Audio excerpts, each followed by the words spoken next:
नमस्कार, मैं त्रिभुवन शर्मा और आप देख रहे हैं एटी समाचार। तो चलिए शुरुआत करते हैं इस वक्त की प्रमुख खबर से। देश में लोकसभा चुनाव का बिगुल बज चुका है। 19 अप्रैल को पहले चरण का मतदान होना है।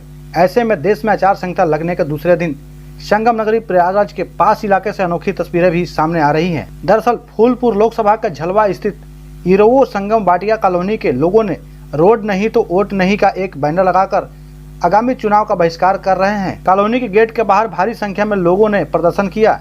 प्रदर्शन के दौरान बड़ी संख्या में हर वर्ग के लोग मौजूद रहे, जिसमें छोटे छोटे बच्चे भी शामिल रहे। प्रदर्शन कर रहे लोगों का कहना है कि बीते 16 सालों से कॉलोनी की सड़क नहीं बन पाई है। इस दौरान अधिकारी और नेताओं से सिर्फ आश्वासन ही मिलता है।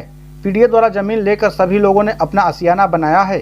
साथ ही साथ 1.5 करोड़ से अधिक का टैक्स भी इस कॉलोनी के लोगों के द्वारा दिया जाता है।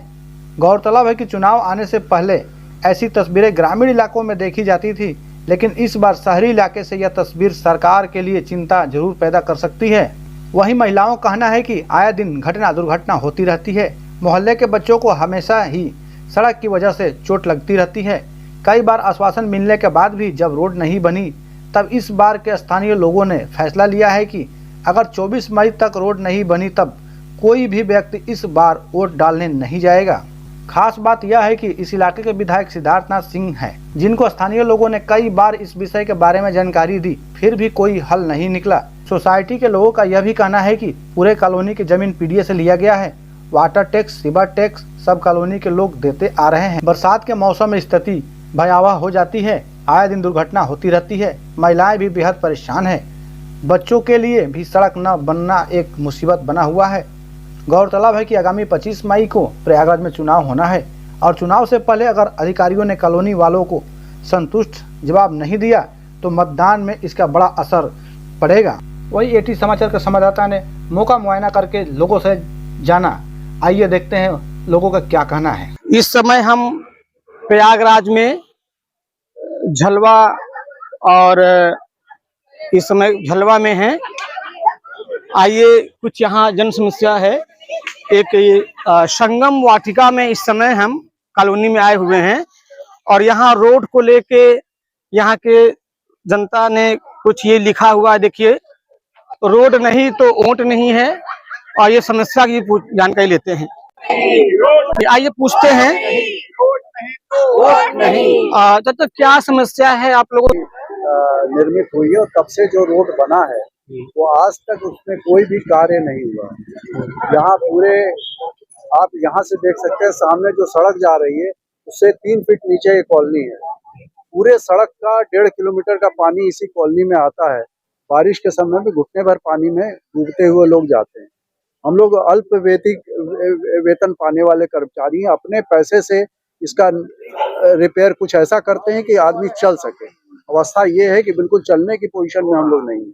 मौजूदा यहाँ विधायक या जो मौजूदा पार्षद हुए हैं, क्या इसका सर्वे किया है? कोई उनको कोई आवश्यकता नहीं है। वो आए थे मौजूदा ही क्या, इससे पिछले 5 दफा चुनाव हो चुका। 5 दफा चुनाव के समय में शक्ल दिखाने वो आते हैं और उनका कहना ये रहता है कि साहब अभी तो आचार संहिता लगी हुई है, कृपया आचार संहिता के जस्ट बाद हम काम शुरू करा देंगे। 5 विधायकों से धोखा खा चुके। अब की हम लोगों ने निर्णय लिया है कि अब ये धोखा नहीं खाएंगे। अब हम लोग वोट का बहिष्कार करें। क्या नाम है? अरुण कुमार तिवारी। क्या नाम है आपका?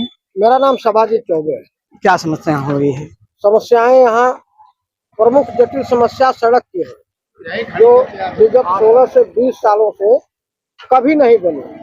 जिस समय विकास प्राधिकरण प्रयागराज ने इस व्यवस्था को विकसित करके हैंडओवर कर दिया, उसके बाद यहाँ मकान बने।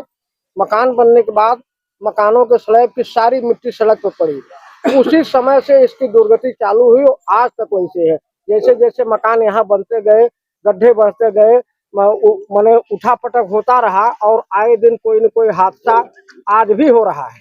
ये बताइए, बारिश में तो मान लीजिए बच्चे वगैरह स्कूल वगैरह जाते होंगे तो बहुत ज्यादा। अब बारिश में क्या बताया जाए कि पूरे प्रयागराज में क्या पूरे उत्तर प्रदेश में ऐसा नहीं होगा जिसके हर बच्चे का 4 सेट कपड़ा न हो। 5 मिनट के अंदर आया, चौराहे पर लपेट के गया, माँ बाप परेशान, फिर से नया कपड़ा पहना के कंधे बैठा के ले आकर के यहाँ बस पकड़ाई जाती है तो बच्चे जाते हैं। इससे बड़ी दुर्गति क्या होगी? तमाम लोग गिरते हैं, घुटने टूटते हैं, दांत टूटते हैं, पैर टूटता है। तो आए दिन मौजूदा जो सांसद वगैरह जो आएंगे प्रत्याशी, उनसे क्या कहना चाहेंगे सर आप? मौजूदा सांसद प्रत्याशी से हाथ जोड़ के निवेदन रहेगा कि हमारे गेट के अंदर मत आइए, हम अपनी जिस व्यवस्था में है हम लोग ऐसे जी लेंगे, क्योंकि आश्वासन की खेती लगातार 2007-9 से होती आ रही है। एक बार विधायक, एक बार सांसद, एक बार सभासद, एक बार मेयर कंटिन्यू आते रहे, लेकिन बस इस समय आएंगे, बोलेंगे अरे जैसे ही आचार संहिता खत्म होगी हम आपकी सोने जैसी रोड बना देंगे। मथुरा के रोड की तुलना की समस्या है, और जो हमने मुद्दा बनाया है वो मुद्दा यही है कि हम सभी यहाँ ज्यादातर रेल कर्मी हैं। हम सब भारत की एक कोने से दूसरे कोने तक सारी सेवाएं प्रदान करवाते हैं, और हम जिस अभाव में जी रहे हैं, इस कैंपेन के माध्यम से और आप सरकार को यही मैसेज देना चाहते हैं कि हम भारत का जो सबसे बड़ा सार्वभौमिक संवैधानिक अधिकार है उसका त्याग कर रहे हैं। हम किसी भी सूरत में वोट डालने नहीं जाएंगे, और ये एक मॉरल मैसेज होगा कि हम संविधान का पूर्णतः पालन करने वाले लोग अपने इस संवैधानिक अधिकार का त्याग कर रहे हैं। राज्य के नीति निर्देशक तत्वों के तहत राज्य को चलाने वाले लोगों की ये नैतिक जिम्मेदारी है कि वो यहाँ तक आए, और सबका साथ सबका विकास की जो उनकी योजना है उसके ही अंतर्गत हम भी आते हैं। हमें हमारे अभावों से दूर करें, और हम लोगों का सीधा एक कैप्शन है, नो रोड नो वोट। लोग यहाँ से बिना रोड के रहना कितना मुश्किल है। एक देश की प्रगति के लिए सड़क बहुत महत्वपूर्ण वो योगदान देती है, उसी प्रकार से एक कॉलोनी में भी एक अच्छी सड़क काफी योगदान देती है। इसलिए हमारा सबसे सरकार से बड़े स्तर से सबसे यही प्रार्थना है कि आप एक बार आएं और आके जो है इसको देखें, निरीक्षण करें और बताएं कि हमारी क्या कमी है, हम उसे भी दूर करेंगे और फिर कृपा करके रोड बनाने का। क्या नाम है? सीमा श्रीवास्तव। प्लीज, हम ये हमेशा विकास की बात करते हैं, और तो जहाज पे हमेशा जो है सफर करने वाले व्यक्ति हैं क्या, ऐसे में जनता क्या समझेगी? आइए महिला से बात करते हैं। जितने बार आते हैं आश्वासन देके जाते हैं। कौन कौन आया? केशरी नाथ जी आए और केशव प्रसाद मौर्य आए। उन्होंने पंडाल में जाकर के पंडाल में माता जी के सामने शपथ लिया और बोला उन्होंने कि मैं रोड बनवा दूंगा। कौन बोला? केशव सिद्धार्थ नाथ ने बोला था। हाँ, सिद्धार्थ नाथ ने बोला कि रोड बन जाएगी। आज तक 3 साल 4 साल हो गया, कहीं रोड की कोई विकास नहीं। हाँ, उन्होंने माता जी के सामने बोला, क्या उनकी माता जी नहीं, ये रोड का उनका नहीं दिखता। यहाँ तक कि मैं आते सजाते समय मेरे पैर में फ्रैक्चर हो गया, टूट गया। मैं यहाँ तक कि दिल्ली में ऑपरेशन भी कराया। हाँ, 2024 का चुनाव के अंदर तो क्या अंदर एंट्री करेंगे? नो, किसी को भी नहीं। रोड तो आप बताएं। अगर वो रोड नहीं है तो वोट नहीं है। यहाँ से कोई भी व्यक्ति नहीं देगा वोट। यहाँ तो टैक्स तो क्या कहना चाहते हैं? टैक्स हम लोग दे रहे हैं, हम लोग को सुविधा दिया जा रहा है, उसके ऊपर हम लोग वाटर टैक्स दिया, हम लोग सीवर दिया, लेकिन अब जब रोड नहीं दे रहे, हम लोग इतने दिनों से करा जा रहा है। अभिलाषा गुप्ता आई, अब केसरी आए, सिद्धार्थ नाथ आए, सभी लोग आए, सभी लोग आश्वासन दे के चले जाते हैं।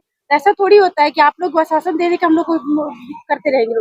Vote no road no vote.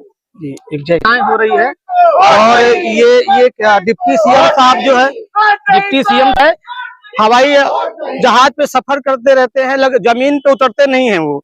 तो 2024 का चुनाव है, इसमें देखना है जनता कितनी आक्रोशित है। एटी समाचार, प्रयागराज से मूलचंद भारती। अब तक के लिए बस इतना ही, फिर मिलते हैं ऐसे ही खास खबरों के साथ। तब तक के लिए नमस्कार, और आप देखते रहें एटी समाचार।